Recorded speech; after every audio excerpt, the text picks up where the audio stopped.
solving them with issues of craft. In other words, how do we... When I was in the group home, the building was on the Upper West Side, 82nd West End Avenue. Now, in the 50s, the Upper West Side was a slum. So this agency bought this apartment. What happened is around it, it grew into a very rich building, but you still had a state-run institution in this rich building.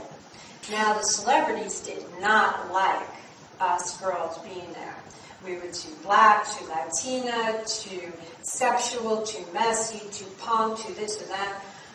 And I remember I was trying to walk out one day, and I had suicidal tendencies sticker on my leg, and, you know, I had my bum flap, you know, like, you know, a crucifix t-shirt, and we had a vision, you know, like all this shit, and the house parent said to me, "You ain't walking out like that."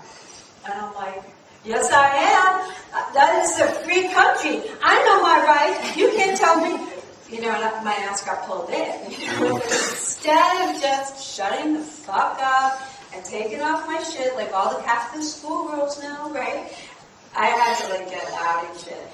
So anyway, in the group home, the celebrities used their power and their voice. This was the time of the first, what was that, you know, where they came together, the Amnesty International, you know, where they had the big concerts to,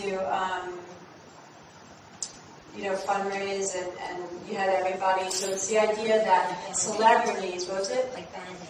Band-Aid, right. So celebrities can use their voice to allow others to see and give a fuck about something that normally they wouldn't. It's like right on, cool. And here they have the celebrities using their voice and their power to kick us out. By accident, Barbara Barry, who has played the mother in Breaking Away, rang our doorbell with a petition.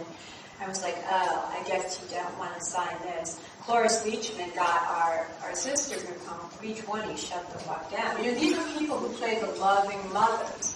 So it's funny, because when I was there, when we were doing this reading, and at Deitch Project, and you had, you know, the celebrities reading this work, and I had girls from the group home there, and we're like, they're telling our story. We went from their voice, so the media got told, y'all got told, I did it to meet celebrities, you know?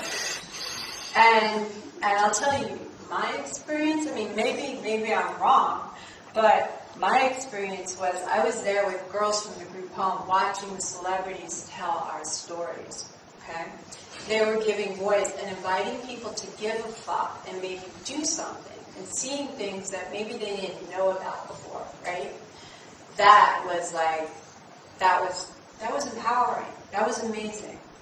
And I didn't have this feeling of like, oh, I got over, because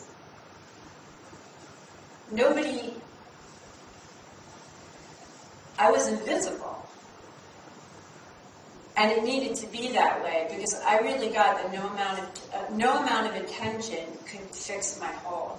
You know, nothing could fill that. You know, that feeling. It's just like, I think so many people want fame. I sure did. I mean, when I was a kid, I was obsessed with it. I dropped out my last grade of completion, the 6th grade. 7th grade I didn't complete because of an injury in 8th grade. So when they talk about, oh, you wrote in his dialect, you know, because you were dumbing down, no, that's real. I'd like to say that you can ask the editors, it wasn't fake. I do not know how to conjugate a sentence. I still can't get when you do the quotes, when do you do the period on the outside or the end. I think that my level of speech is kind of similar to what you find in like West Virginia, and this, you know, it's kind of, I found a way where it worked. Anyway, let's move on.